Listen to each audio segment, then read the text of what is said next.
Turabasuje kandi tubahaye ikaze ku makuru y'iteganyagihe mwateguriwe n'ikigo cy'igihugu cy'ubumenyi bw'ikirere Meteo Rwanda. Mukaba mugiye kuyagezwaho nanjye Prote dushimiye Imana.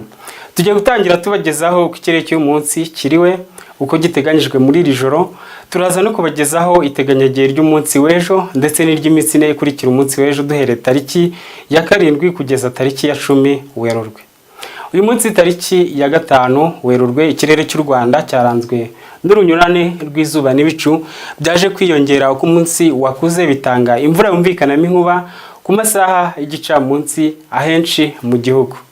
Muri iri joro turateganya imvura yumvikanamo inkuba mu turere twose tw'igihugu. Ku munsi w'ejo tariki ya 6 Werurwe duhereye ku muyaga hateganyijwe umuyaga uringaniye ushyira kuba mwinshi. Umuyaga uzaba ufite umuvuduko uri hagati ya metero 4 na metero 8 ku isegonda.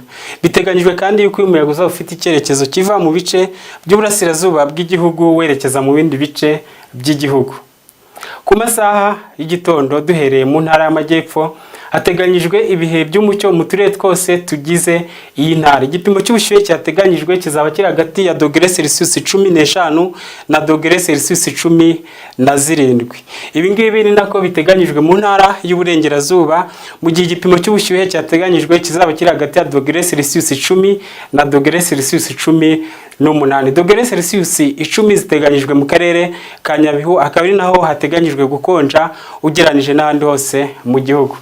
Ku masaha ya mu gitondo kandi mu ntara y'Amajyaruguru hateganyijwe ibihe by'umucyo. Igipimo cy'ubushyuhe cyateganyijwe kizaba kiri hagati ya -14 na -15. Ibi ngibi ni nako biteganyijwe mu ntara y'Uburasirazuba. Igipimo cy'ubushyuhe cyateganyijwe kizaba kiri hagati ya -16 na -18. Mu mujyi wa Kigali mu masaha y'igitondo hateganyijwe ibihe by'umucyo. Igipimo cy'ubushyuhe cyateganyijwe kizagera kuri -18.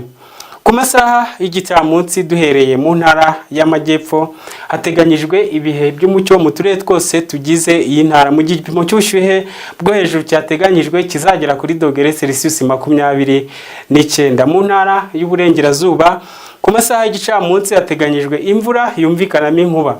Igipimo cy'ubushyuhe bwo hejuru cyateganyijwe kizagera kuri -28.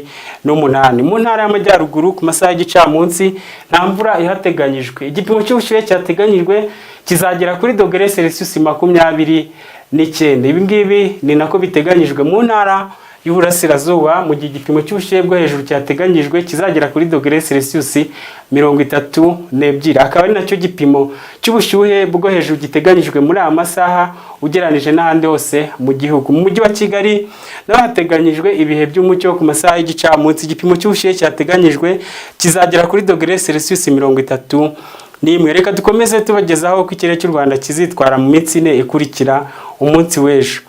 Ku itariki ya 7 Werurwe hateganyijwe imvura yumvikanamo inkuba mu turere twose tugize intara y'Uburengerazuba. Ahandi hasigaye hazarangwa n'urunyurane rw'izuba n'ibicu. Kuva tariki ya 8 kugeza tariki ya 10 Werurwe hateganyijwe imvura yumvikanamo inkuba mu turere twose tugize igihugu cyacu.